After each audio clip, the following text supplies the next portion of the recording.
9h-11h, la vie en bleu. Et c'est le moment de retrouver votre experte du jour, Sophie Weidemann. Bonjour. Bonjour Laure, bonne Saint-Valentin à tout le monde. Voilà, on embrasse les amoureux, mais les autres aussi. Et les autres aussi. C'est vrai, avec un jour comme celui-ci, on avait besoin de vos conseils en tant que coach de vie. On va parler des relations amoureuses ou des relations même en général. Des fois, elles ne sont pas encore amoureuses et il y a des tensions, des questions que l'on peut se poser. On a peut-être besoin de conseils. Vous n'hésitez pas au 03 88 25 15 15. Sophie, dans ces relations, on est dans une société aussi à l'heure actuelle qui prône à la fois les relations, mais où on a l'impression qu'on a du mal à rester avec les personnes qu'on aime. Ben oui, effectivement, les choses ont beaucoup changé. On connaît la révolution avec tous ces sites internet qui permettent des relations, des rencontres différentes. Et c'est vrai qu'il y a aussi une très grande différence entre les générations d'il y a une quarantaine d'années, où aussi, faut pas oublier que on ne divorçait pas, par exemple. Donc toute la société a changé, les outils de communication ont changé, les états d'esprit sont beaucoup plus mixés. Mais je crois que le romantisme est toujours là. Il est toujours là ? Ah, ça c'est une bonne nouvelle. À tous les âges. Je veux dire, j'ai encore rencontré un certain nombre de personnes cette semaine qui me disaient, je rêve de rencontrer enfin la personne qui me convient. Et d'ailleurs, vous avez peut-être, vous, des témoignages à nous apporter aussi ce matin sur ces belles relations que vous vivez, sur vos manières d'entretenir peut-être cette flamme avec les personnes que vous aimez, ou même des philosophies, même quand on est célibataire, on peut avoir des philosophies de vie qui sont intéressantes, c'est des visions sur l'amour. Partagez-les avec nous, 03 88 25 15 15. France Bleu Alsace. Bien, vous êtes sur France Bleu Alsace avec votre experte aujourd'hui, Sophie Weidemann, coach de vie à Strasbourg avec votre société Weidemann. On retrouve les autres aussi coachs de l'entreprise. On parle ce matin des relations amoureuses à l'occasion de cette Saint-Valentin. On essaie d'en parler sans tabou aussi ce matin. Vous avez peut-être des questions, des témoignages que vous avez envie d'apporter au 03 88 25 15 15. Les relations, c'est quelque chose qui peut parfois nous sembler insurmontable. On peut avoir l'impression de ne pas avoir les clés qu'il faut pour comprendre les personnes qui sont en face de nous. Alors on peut se dire, on va commencer dans un sens, mais on parlera de l'autre sens après. Comment on peut faire pour un homme pour aimer correctement une femme ? Déjà, on sait qu'il n'y a pas de manuel, ça c'est sûr. Il y a effectivement ce petit livre, les hommes viennent de Mars, les femmes viennent de Vénus. Personnellement, je préfère le One Man Show, que je trouve assez rigolo et qui tourne depuis des années, et je trouve qui fait beaucoup de bien au couple.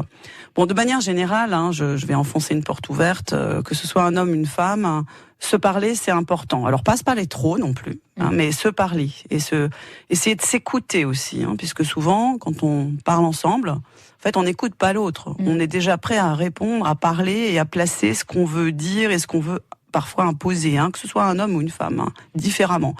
Donc déjà, arriver à écouter. Qu'est-ce qu'il me dit vraiment ? Qu'est-ce qu'elle me dit vraiment ? Et qu'est-ce que moi je veux dire de moi-même ? Donc ça, en fait, le couple, c'est quand même un mélange assez complexe entre des individus qui se rencontrent, donc des individualités, une vie collective, c'est-à-dire on a une famille, on a des amis, etc. Et puis cette espèce d'île qui est le couple et qui de toute façon est unique, quelles que soient les généralités que je vais pouvoir vous dire. Une relation de couple, moi je peux déjà donner un conseil, ne vous mêlez jamais d'une relation de couple quelqu'un d'autre, sauf si la personne est en danger, parce que vous ne saurez jamais ce qui se passe en vrai entre les personnes, et c'est une alchimie très très spéciale. Après, concernant les hommes, moi j'ai envie de vous dire, les garçons, une femme, ce qu'elle veut, je crois, alors encore une fois je suis dans les généralités, mais elle veut que vous soyez très sûr de vous sur un point, c'est que vous êtes amoureux d'elle et pas d'une autre. Donc déjà, quand vous êtes avec votre compagne, ne regardez pas à droite, à gauche, etc. Ça, c'est déjà un conseil très important. Et si vous êtes en train de séduire quelqu'un, je pense aux hommes qui, aujourd'hui, se dire c'est le moment de donner la fleur rouge, etc. Soyez déterminés, soyez décidés.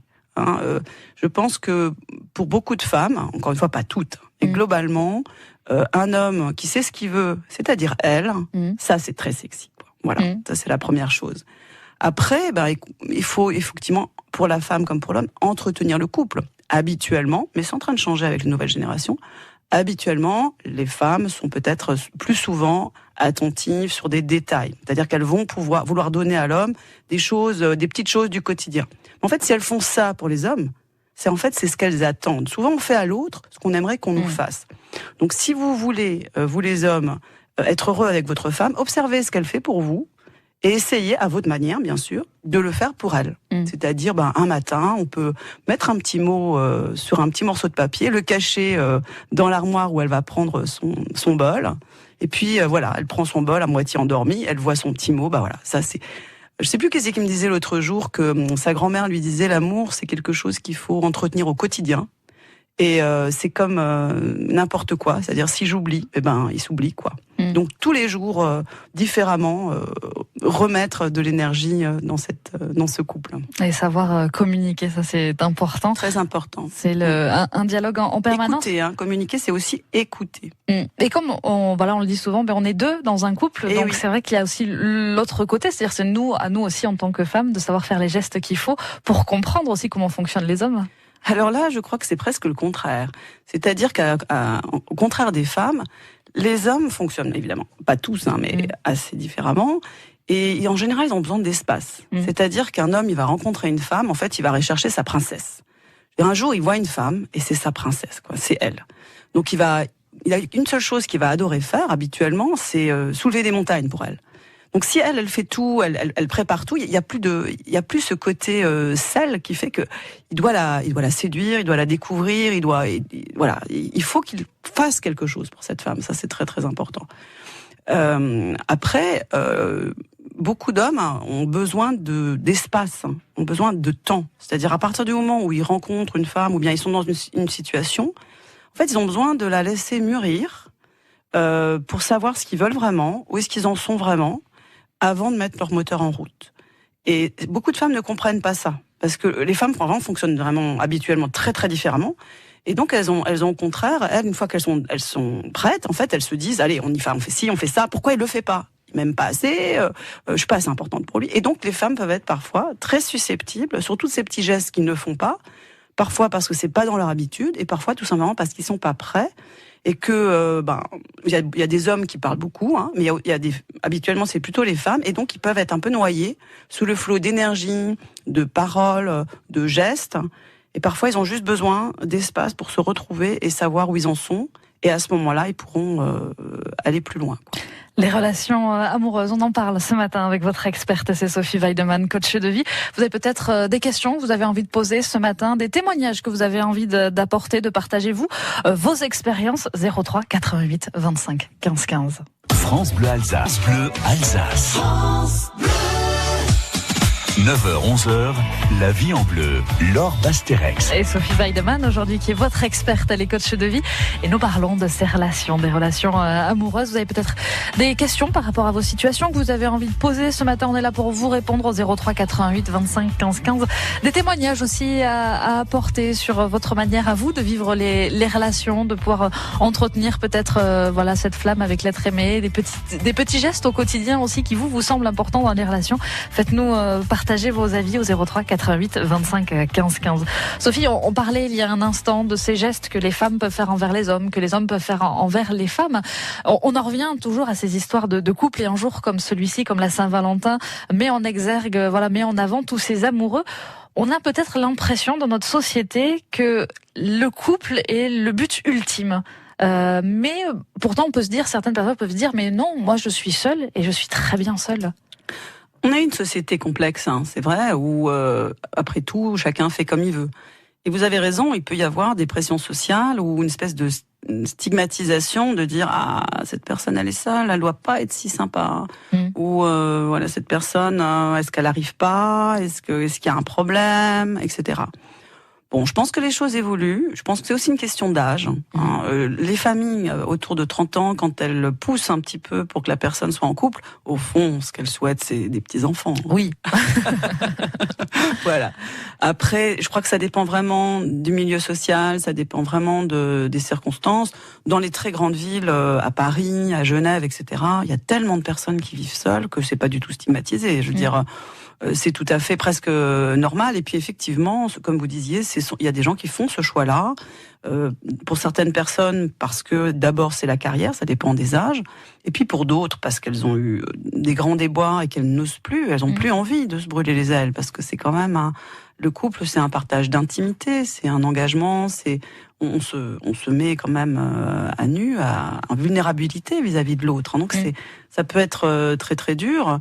Je reste persuadée que même les personnes qui me disent j'ai envie d'être seule et je suis bien seule, quelque part, si elles rencontraient la bonne personne, elles seraient très très heureuses. Mais comme vous disiez aussi, parfois vaut mieux être seule que mal accompagnée. Et on en parlait aussi en début d'émission avec ces relations qui parfois maintenant ne durent plus aussi longtemps qu'avant. Il y en a encore beaucoup. Mais est-ce que vous pensez qu'on est fait pour rester avec la même personne toute sa vie? Bon, écoutez, il y a des personnes qui se connaissent tôt, qui continuent, et qui finissent. Enfin, je veux dire, il y a pas de règles. Je crois qu'on est effectivement des animaux sociaux et que on rêve en tout cas d'être à deux.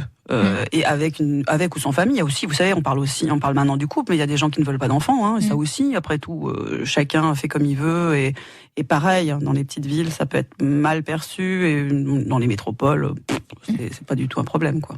Selon les circonstances. Comment on peut faire pour peut-être aussi, vous l'évoquiez, cette peur de retourner dans une relation? Peut-être on peut en parler juste après. On va marquer une courte pause, mais on vous invite aussi vous à réagir par téléphone au 03 88 25 15 15. Partagez vos expériences, posez vos questions. Vous avez peut-être des témoignages que vous avez envie d'apporter, une vision des choses. 03 88 25 15 15. C'est Sophie Weideman, votre experte ce matin, les coachs de vie. Midi sur Novembre, Loane et Julien Doré. Nous parlons ce matin avec votre experte des relations amoureuses à l'occasion de la Saint-Valentin. Nous sommes avec Sophie Weideman, coach de vie à Strasbourg. On répond à vos questions. On écoute aussi vos témoignages si vous avez envie de partager vos expériences au 03 88 25 15 15. On évoquait ces différentes situations dans nos sociétés où on peut être à la recherche de la personne à aimer, à la recherche d'une relation sans forcément avoir les clés pour savoir comment comprendre l'autre et comment communiquer avec les autres dans le but d'une situation amoureuse. Alors j'ai envie de vous poser cette question, Sophie. Lorsque l'on a été blessé, lorsque l'on a été dégoûté, pour aller vraiment dans des gros termes, des relations, comment on peut faire pour retrouver déjà un équilibre personnel et l'envie de retourner vers quelqu'un? Il y a beaucoup de questions. Il y a beaucoup de questions, attention. Je crois qu'il faut repartir de la base. On parle beaucoup de couple, il y a ces sites internet, etc., que je trouve très bien en fait. Il y a toute forme pour tous les types de caractères. Il faut quand même pas oublier que un couple, c'est quand même deux intimités qui se rencontrent, deux personnes avec un univers, et on va laisser l'autre arriver très très loin, très près de soi, dans des paysages vraiment très personnels. Donc c'est pas neutre. Donc effectivement, comme vous l'évoquiez tout à l'heure, aujourd'hui les sites internet permettent finalement de se rencontrer rapidement, oupla boum, voilà. Je suis pas certaine que ce soit ça qui favorise une relation solide et sur le fond. C'est sûr que quand on rencontre quelqu'un et qu'on est passionné, on est aveuglé. On dit souvent le doute et la raison ne se rencontrent pas. Le doute et l'amour, ce sont deux petites fées qui se rencontrent pas beaucoup. Voilà. Donc moi j'aime bien, vous savez quoi, j'aime bien, au risque de paraître un peu rétrograde, j'aime bien cette idée de dating américaine. Oui. Moi je me souviens quand j'étais jeune étudiante aux États-Unis, mes copains me disaient oh c'est quoi ce truc de date, tu y vas, puis en fait il se passe jamais rien, c'est américaine, on comprend rien. Avec le recul, je crois que ce date c'était quoi? C'était se dire, et c'est toujours, tu sais quoi, tu me plais, je te plais, et on va se faire un espèce de contrat qui dit que on va pas forcément sortir ensemble tout de suite ou s'embrasser ou autre, mais on va faire connaissance. Mais on fait pas connaissance comme des amis classiques, on fait connaissance parce qu'on a tous les deux envie d'aller plus loin. Et ça, c'est vachement, moi je trouve ça très chouette en fait, de se dire, on se connaît pas, eh bien mais on sait, voilà, on va pas commencer à musarder, on va essayer de construire déjà pour déjà voir, c'est qui ta famille, c'est qui toi, c'est quoi tes valeurs. Alors je parle plus pour des couples votre sujet, Laure, c'était les gens qui ont été blessés. Donc on parle plutôt de personnes peut-être qui ont déjà des enfants, qui ont déjà eu une vie, etc. Et on peut peut-être se parler entre adultes et de se dire, tu sais quoi, on va peut-être essayer d'abord d'être des bons amis. On a envie d'aller plus loin, mais de faire connaissance et de faire les choses dans l'ordre tranquillement. Et de rentrer comme ça en intimité là avec l'autre de la bonne manière et de démarrer quelque chose de la bonne manière. Voilà. Et est-ce qu'il faudrait pas aussi peut-être poser pour soi-même, se dire où est-ce que j'ai envie d'aller aussi et pouvoir présenter à l'autre, voilà mon objectif de vie, voilà ma ligne directrice que j'aimerais poursuivre. Qu'est-ce que tu en penses ? Alors je vais vous dire. J'ai un très bon ami qui a cette théorie de dire il faut que je sois très précis sur les objectifs que j'ai. Voilà ce que j'attends d'une femme, voilà ce que je veux d'une femme, comme on fait des objectifs professionnels. Moi, je suis pas du tout d'accord avec ça. Je pense que chaque personne est une alchimie unique. J'enfonce des portes ouvertes. Mais un couple aussi. C'est-à-dire qu'en fait, quand deux personnes se rencontrent, il va se passer quelque chose de différent. Par exemple, une personne toujours très égoïste, très égocentrée, quand elle rencontre la bonne personne ou un type de personne, elle va peut-être devenir très généreuse. En fait, on est une personne quand on est seul, on est une autre personne quand on est à deux, et on est aussi une autre personne quand on est parent. Voyez, c'est-à-dire et quand les enfants s'en vont, on est encore une autre personne. Hein. Et c'est aussi ça qui fait, par rapport à votre question de tout à l'heure, que est-ce qu'un couple dure dans le temps ? Eh bien, il y a effectivement différentes phases, parce que heureusement, j'espère que les personnes évoluent. Et si les personnes arrivent à continuer à s'écouter, à s'entendre et à évoluer ensemble, alors on a un couple sur le long terme. Par contre, si chacune reste dans son univers, ne se parle pas, un jour, et bien sûr, elles seront plus en phase, parce que tout simplement, elles auront tellement changé l'une et l'autre, et probablement pas sur la même route, qu'elles vont finir par se quitter. Rester sur le même chemin, c'est un peu ça. Et alimenter la relation tous les jours. Une plante, vous l'arrosez pas pendant un mois, elle meurt. L'amour, c'est pareil. C'est tous les jours jusqu'au bout de la vie. Les relations amoureuses, on en parle ce matin avec votre experte, c'est Sophie Weidemann, elle est coach de vie. Vous n'hésitez pas, vous pouvez poser vos questions, apporter vos témoignages, 03 88 25 15 15. Je t'aimais, je t'aimerais, chanté par Les Enfoirés, cette reprise de Francis Cabrel. Francis Cabrel qui est quand même le champion de la chanson d'amour, hein, on peut le dire. Oui, tout à fait. Voilà. Et on est ce matin avec votre experte, c'est Sophie Weidemann, coach de vie. On parle des relations amoureuses aujourd'hui à l'occasion de la Saint-Valentin. Vous pouvez poser vos questions, vous pouvez apporter vos témoignages au 03 88 25 15 15. Et nous partons du côté de Rossheim. Nous avons Annie au téléphone. Bonjour Annie. Bonjour. Bonjour Annie. Qu'est-ce que vous aviez envie de nous dire ce matin, Annie ? J'ai remarqué qu'il n'y a pas trop de témoignages, donc les gens ont un peu peur peut-être qu'on les reconnaisse et aussi de témoigner d'eux-mêmes, hein. Donc de leur propre vie, hein. Donc c'est vrai que les généralités c'est plus facile, hein. Maintenant, ce que j'aimerais dire, voilà, que les gens ils s'attendent pas, hein, de toute façon, que il fait beau toujours, hein. Moi par exemple, je supporte pas la chaleur, alors s'il faisait beau toujours, je serais pas toujours bien, hein, loin de là. Vous voyez ce que je veux dire? Dans les relations, il y a des hauts, il y a des bas. Et il faut accepter ça. Et parfois même le fait, il y a des gens, moi j'ai connu, hein, des couples qui étaient toujours ensemble et voilà. Mais bon, par exemple, dans notre couple, ça n'irait pas. Il faut des moments où voilà, il y en a un, il va faire ses activités, l'autre les autres, ainsi de suite, quoi. Et voilà. Et même si, comme dit, il n'y a pas de temps sans nuages, hein, il n'y a pas de temps sans orage, hein, même moi je dis toujours, tant qu'il y a de la fumée, c'est qu'il y a encore du feu aussi, hein, donc voilà. Et justement Annie, alors quels sont vos secrets j'entends dans votre témoignage que vous avez un couple qui dure et que quelque part vous avez pour vous et votre compagnon des recettes. Qu'est-ce que vous pourriez partager avec nous? Voilà, déjà de pas de courir tout de suite chez les parents, voilà, ça va pas. La femme qui va parler de tout, même de l'intimité avec des amis, le mari pareil, vous voyez. Ou après avoir déjà au départ des valeurs, c'est-à-dire c'est pas parce que ça marche pas qu'on va tout de suite regarder ailleurs, quoi. Et bon, ça aussi, par exemple, c'est aussi une base, par exemple, des valeurs morales ou même religieuses, hein, qui peuvent beaucoup aider aussi, hein. Oui, ce que vous témoignez pour vous-même, c'est effectivement le fait qu'il faut persévérer, quoi. Il faut pas lâcher, il faut savoir ce qu'on veut, au fond. Oui, écoutez, on a aussi des exemples, hein, que ce soit les parents de mon mari ou que ce soit des personnes âgées, hein. Je me souviens d'une amie, elle disait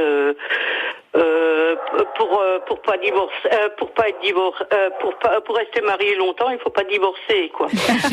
Bon, il y a des cas, je dis pas, où ça ne va plus, hein. Voilà. Et dans ce couple, par exemple, il y avait adultère, il y a eu même quelques gifles, il y a même eu un rôti qui a traversé la cuisine. Je vois qu'on s'amuse bien, Rosalie. On s'entend plus, alors je dis souvent pour rigoler, hein, pour détendre un peu l'atmosphère, je dis, est-ce qu'il y a déjà un rôti qui a traversé? Alors tout va bien. Non, c'est pas que tout va bien, mais que voilà. Hein. Après, il y en a beaucoup, ils vont ailleurs, ils reproduisent exactement ailleurs ce qu'ils ont déjà fait. Ça, et c'est après, tout à fait vrai. À 30 ans, ils se rendent compte que là, le premier, c'était peut-être pas le plus mauvais. Voilà, et surtout quand il y a des enfants, il faut quand même bien réfléchir. Même si maintenant les enfants à l'école, ben voilà, hein, il y a plus peut-être de parents qui ne sont plus ensemble que le contraire, mais bon. Après, non, on n'en est pas là encore. On n'en est pas là encore. Ouais. On n'a pas plus de personnes divorcées que de personnes en couple, mais c'est vrai que ça devient un phénomène de société beaucoup plus important. En tout cas, merci Annie d'avoir pris votre téléphone pour témoigner ce matin. D'accord, merci. Et on vous embrasse, vous et votre mari. On peut que vous souhaitez que du bonheur, que ça continue tout cela, en Absolument. tout cas, Annie. Bravo. Oui, on travaillera pour. Et voilà, tous les jours. Merci à vous qui nous rejoignez. Vous êtes sur France Bleu Alsace. Nous sommes avec votre experte à cette heure-ci, Sophie Weidemann. Les coachs de vie, nous parlons des relations amoureuses. Annie mettait en avant aussi quelque chose, c'est la difficulté de parler de l'intimité. Et on y revient dans un instant. Culture Club. Et cette question, do you really want to hurt me? Veux-tu me blesser? Non. Non, ce matin on a juste envie de vous accompagner, de vous conseiller, de vous parler des relations amoureuses. Nous sommes avec Sophie Weidemann, les coachs de vie à Strasbourg, et c'est vrai que c'est un sujet qui touche beaucoup à l'intime ce matin. Annie nous en parlait ce matin, on la remercie encore pour son témoignage qui nous permettait d'avoir des cas un peu plus concrets que les généralités, c'est vrai que l'on peut apporter. Et cette question de l'intime, c'est vrai que c'est une question qui est fondamentale dans les relations, quelles qu'elles soient au final. Souvent on a du mal à accepter les choses, à en parler, parce que l'intime, c'est ce qui nous touche intimement, c'est le cas de le dire. Oui, et il me semble que la première chose, c'est de le respecter, de comprendre qu'en effet, une relation de couple, en plus qu'une autre relation, c'est une relation du moi profond avec l'autre moi profond, et que la première étape, c'est de se respecter, c'est-à-dire de ne pas galvauder qui on est à l'intérieur, et de pouvoir dire à l'autre non parfois, ou simplement j'ai envie, j'ai pas envie. C'est très très important. Et il y a une autre notion qu'a portée Annie, c'est celle de partage des valeurs. Oui. Et vraiment, je la remercie parce que c'est vrai que tout à l'heure, je disais, pour moi, essayer de mettre, de créer un couple comme on crée un projet, je crois que c'est vraiment pas la bonne idée. En même temps, un couple qui est basé sur un socle solide de valeurs communes, c'est un couple qui a plus de chances de durer. Des personnes pour lesquelles les valeurs principales, c'est la carrière, c'est le matériel, d'autres c'est la famille, les troisièmes c'est la fidélité. Il y a des couples qui sont infidèles, c'est un choix des deux, et c'est leur façon de vivre. Moi je dis toujours, entre adultes, tant que je ne vais pas au-delà de ce que l'autre veut, si c'est accepté, les gens font finalement ce qui leur convient. On est adultes, hein. Mais effectivement, le fait d'avoir des valeurs de départ qui sont des valeurs partagées, ça donne énormément de chances de continuer. Parce que ce qui se passe en effet, c'est que des couples démarrent dans la passion, on y va, on est tellement amoureux, et 3 ans après on se réveille, et puis ça devient de plus en plus compliqué, parce qu'en fait on se rend compte au bout de 3 ans que j'étais amoureux, donc j'ai pas vu qu'en fait pour elle ou pour lui ça c'est pas important, ou il y a des choses qui sont vraiment importantes pour moi, je les ai pas vues. Et en fait, si on regarde un petit peu en arrière, tout était déjà là. La personne était déjà pas très sympa avec les serveurs, déjà égoïste. C'était déjà là. Simplement, on le voyait pas parce que quand on est amoureux, il y a un voile comme ça avec des étoiles qui cachent naturellement pour tout le monde les réalités. Donc je veux pas non plus que les personnes deviennent trop réalistes, mais c'est vrai que parler ensemble des valeurs, c'est quelque chose de chouette. Il y a d'ailleurs un questionnaire sur Internet, je sais plus comment il s'appelle, je vais le retrouver d'ici tout à l'heure, qui effectivement permet au couple de se parler sur différents sujets, et qui est censé, alors là-dessus je suis un peu plus dubitative, mais qui est censé assurer au couple d'abord sa vie pour ceux qui sont en difficulté et sa longévité. Mais en fait ce questionnaire, il n'est fait que de questions de fond. Par exemple, une des questions ça peut être si tu avais aucun problème de moyens, c'est quoi ton rêve? ou bien pourquoi pour toi c'est quoi vraiment dont tu es vraiment fier de toi. Et puis pour toi, qu'est-ce que tu aimes particulièrement chez moi. Voilà, ce sont des genres de questions, c'est-à-dire où à la fois le couple c'est un équilibre assez fin entre je me respecte et je reste avec mon intégrité. Et en même temps, j'ai vraiment envie de rendre l'autre heureux. Vous voyez, si tous les deux sont capables d'être entiers avec eux-mêmes et ensuite d'être vraiment sincèrement dans l'envie de rendre l'autre heureux, alors je crois qu'on est très très bien parti. Merci beaucoup, Sophie, pour tous ces conseils ce matin, pour cette vision des relations. Continuons à nous parler. En général, ça, c'est quelque chose d'important. Et à nous écouter. Et à nous écouter. Et à nous entendre. À très bientôt, Sophie. Merci beaucoup, Laure. À bientôt. Et cette émission, bien sûr, vous pouvez la réécouter sur francebleu.fr. Demain, on parlera de choses qui durent, encore une fois, mais pas les mêmes choses. Nous ferons des estimations avec Philippe Lustig. C'est l'ancien directeur de l'hôtel des ventes des notaires. Nous parlerons de vos objets, de ces objets que vous aimez et dont vous avez envie de connaître la valeur. La valeur de l'amour, elle serait dure à estimer, ça c'est sûr. France Bleu Alsace.